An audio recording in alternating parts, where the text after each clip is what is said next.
Hi guys, welcome back. I just saw a piece of news that really caught my eye.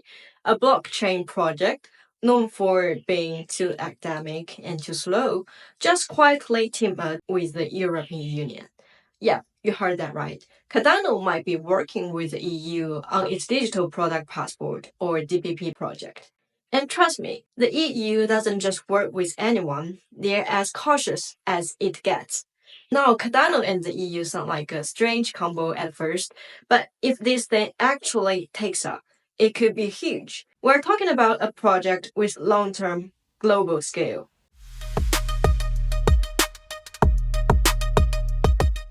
Starting in 2024, the EU is rolling out a new rule. Almost every product sold in Europe must come with a digital product passport, a digital ID that tracks where it comes from, what it's made of, and how sustainable it is. Think of it as a product's life story. Steel products will need it by 2026, textiles, tires, and aluminum by 2027. For example, starting February 18th, 2027, every electric vehicle and industrial battery sold in the EU will need a battery passport. It'll include details like the carbon footprint, recycled materials, performance, and lifespan. So when you buy a new EV or replace your battery, you can just scan a QR code and see its entire history from production to recycling.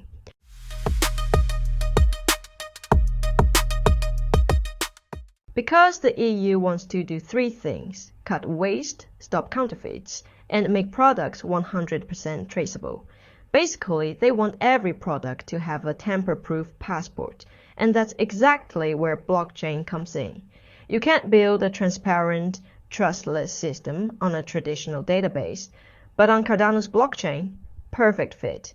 Cardano proposed using its secure, decentralized ledger to handle the data sharing between regulators, companies, and consumers, while keeping sensitive info private.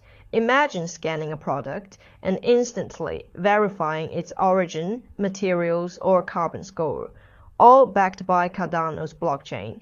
No more fake, eco-friendly labels or shady supply chains. For the EU, this solves a big headache. They need transparency and privacy, visibility and control, and Cardano's design fits right in.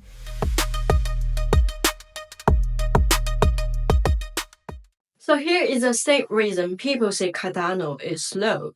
Its academic, peer-reviewed, hyper-cautious approach is exactly why the EU might like it.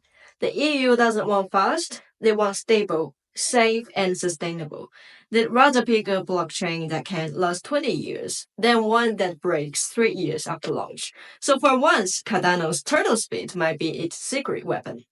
Right now, it's still early stage. Cardano's positioning itself as a pilot partner, but it already checks a few key boxes. Number one, energy efficient, BOS, fits the EU's carbon neutral goals. Two, sustainable. This matches the EU's long-term digital vision. Three, its Paragon ID system could give each product a verified on-chain identity, which is basically what the DPP needs.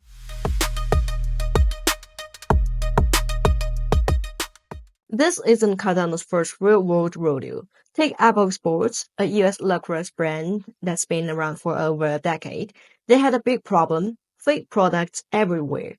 Globally, counterfeit goods are worth over 1.7 to 4.5 trillion a year, about 3% of global trade. That's not just lost money, that's lost trust. So in 2023, during the World Lacrosse Championship, Apple Sports teamed up with merchandise in the Cardano Foundation. They embedded a tiny NFC chip in each limited edition jersey, each one linked to a digital ID stored on the Cardano blockchain, tracking who designed it, where it was sold, and which batch it came from. No fakes, no confusion, 100% verifiable. And here is an even cooler one: wine from Georgia, the country, not the US state. It's known as one of the birthplaces of wine, 8,000 years of history. But fake bottles and low brand recognition have hurt exports. So the Cardano Foundation, Scan Trust, and Georgia's National Wine Agency created a blockchain-based tracking system. Every bottle now has a unique QR code. You can scan to see its journey, from vineyard to bottling to export, all written on Cardano's blockchain. Buyers and regulators can verify it instantly. It builds trust and boosts the country's global image.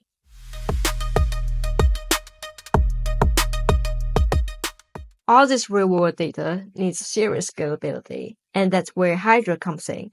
Cardano just launched Hydra Node version 1, named after the mythical Greek serpent with many heads, which fits because Hydra basically creates multiple high-speed heads of the main chain. Think of it like adding express lanes next to a busy highway. Transactions between small groups can happen super fast without clogging the main road. Hydra is Cardano's layer 2 scaling solution, like Arbitrum or Optimism on Ethereum. In lab tests, a single Hydra channel handled up to 1 million transactions per second, even if real-world numbers are just 1% of that. That's 10,000 TPS, still faster than Visa, which does a few thousand per second, and light years ahead of Ethereum's 15 to 30 TPS. In short, Hydra shows Cardano's scalability ceiling just got way higher. The new V1.0.0 update makes it even better, simpler transaction flow, partial staking so your funds aren't locked, and compatibility with Mithril, a new fast sync protocol. Cardano founder Charles Hoskinson has been very confident about Hydra. When Solana had one of its outages, he even joked, "Maybe you guys should check out Hydra. We solved that problem ages ago." Classic Charles, half teasing, half flexing, but not wrong. That's it for today's video. If you found this story interesting, hit the like button, drop a comment about which crypto projects you want covered next, and don't forget to subscribe, it really helps the channel grow. Thanks for watching, and I'll see you in the next one. Peace!